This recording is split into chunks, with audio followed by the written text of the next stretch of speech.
Hi, I'm Dr. Cynthia Clark, acupuncture physician, applied clinical nutritionist, creator of Energy Evolution, and president of Longevity Wellness, and I'm also an Ironman. I'm a one-time Ironman competitor, and I have just signed up for my second Ironman competition. Today, I'm going to talk to you about some of the pitfalls of training, especially endurance cardio training.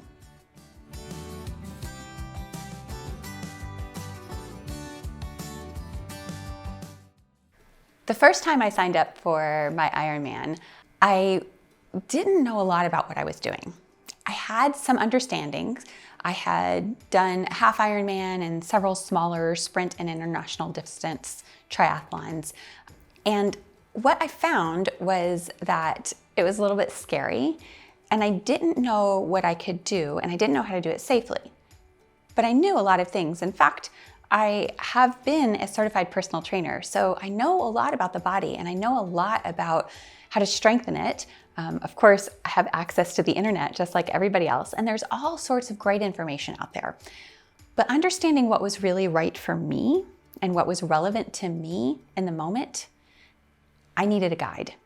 I needed a guide in order to be able to get to November 7th, 2020 in the shape that I needed to be in to participate in and execute a successful Ironman day. As it turned out, there was something else I needed a guide for that I didn't anticipate at the time, and that was that in 2020, every Ironman race in America was canceled, except for mine. So during the time I was training, many of the people that I was training with fell into the pitfall of believing that their race wasn't actually going to happen. And I gotta tell you, when you're training for a 2.4 mile swim, followed by a 112 mile bike ride, followed by a marathon, which is 26.2 miles, you really need to be clear on your purpose. So I want to briefly draw the awareness of coach analogy to health analogy.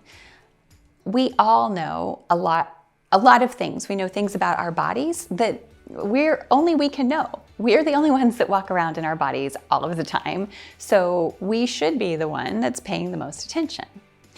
And again, we live in the internet age, so there's a ton of information out there.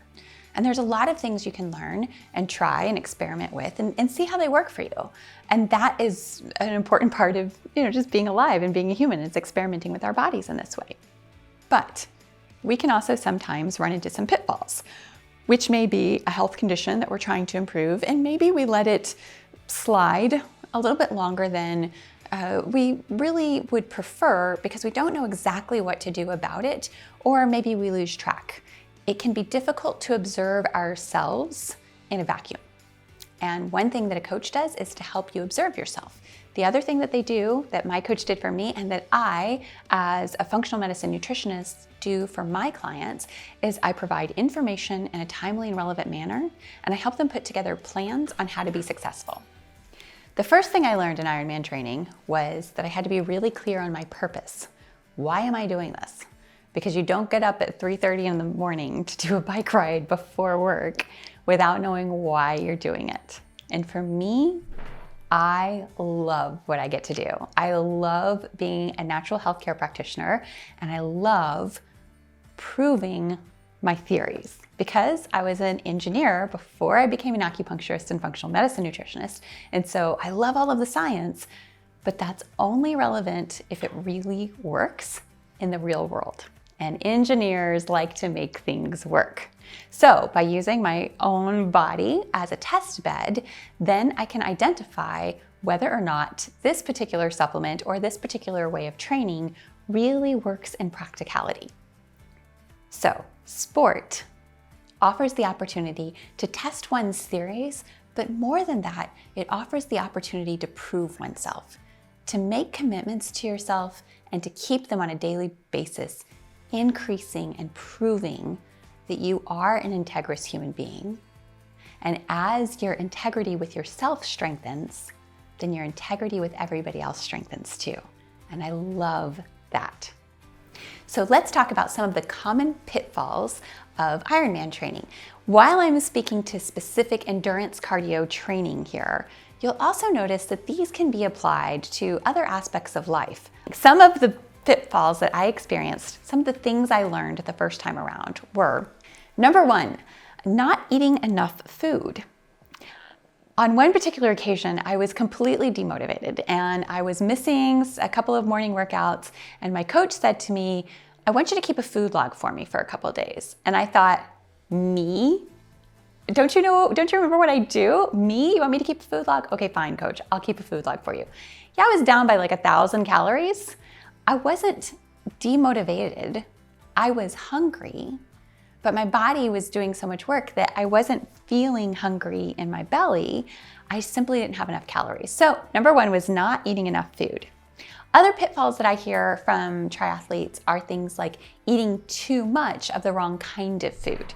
There's the mentality, I had a very good friend who was doing triathlons, and he had this mentality of, oh, I'm exercising a lot, I can eat whatever I want. And at the end of that, he gave himself diabetes. Fortunately, he also learned how to reverse it.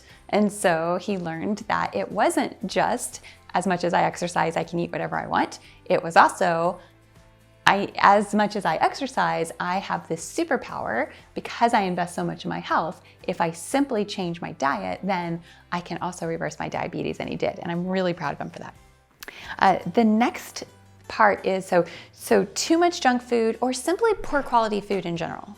Like if there's food that you eat and you feel tired afterwards, that's probably not the right food for you. If there's food that you eat and you feel brain fog afterwards, that's probably not the right food for you. So for some people, for example, that might be wheat, that it's just not the right type of food for them. Or there can also be a problem of, just buying really low quality. You need to be buying organic or hormone free, and you're not. And then you don't feel well after you eat that food. It's not necessarily that the chicken or beef that you ate was bad for you. It's the hormones and pesticides that you ate were bad for you. Another thing that snuck up on me was I did not realize that I would need more sleep as my training increased. So budgeting time got really tricky because my workouts increased, and so that took time. I needed to eat more food, which meant I needed to cook more food and prep more food, and that took time. And also, I needed more sleep on top of it all. So I really became quite a wizard at time management in that process. And the cool thing was that what I learned about time management through my training translated to all the other areas of my life. So I became super efficient just because I was training for this race. I kind of got more time. I got more hours in the day. And of course, during the hours that I was awake, I was smarter and I was more focused because I was exercising so much. So getting enough sleep is very, very, very important. Another pitfall I experienced was undertraining and overtraining. Believe it or not, you can actually make both of those mistakes. And here's what that looks like. So if you miss a workout on Tuesday and you try to catch up and add an additional workout later in the week, your body doesn't have time to build the muscle from the workout that you were supposed to have gotten on Tuesday. And then when you add in an additional workout later in the week, then you can wind up exhausted.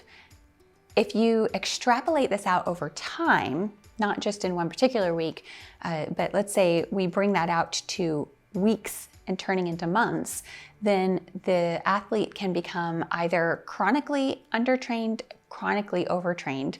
And as I said, and sometimes both. Overtraining is very, very, very dangerous in endurance cardio sports because you are exhausting yourself and not giving yourself enough time for rest and recovery. And oftentimes the body can wind up in this wired and tired state where you know you need to sleep, but you're having trouble falling asleep, and then your body isn't recovering properly. So another pitfall that I find is that there are tons of great recovery modalities. In my clinic, we use a pulsed electromagnetic frequency mat along with intermittent pneumatic compression legs and an infrared sauna. We also use red, infrared, blue, yellow LED lights. And of course, I'm an acupuncturist. We also have E-stim, TENS units that go along with it. So there's lots of great recovery modalities, making sure that you're taking the time to do your yoga or rest on your rest day, and also to utilize what you have access to. I'm Dr. Cynthia Clark. I would love to work with you in reversing your cognitive issues because I believe that's good medicine.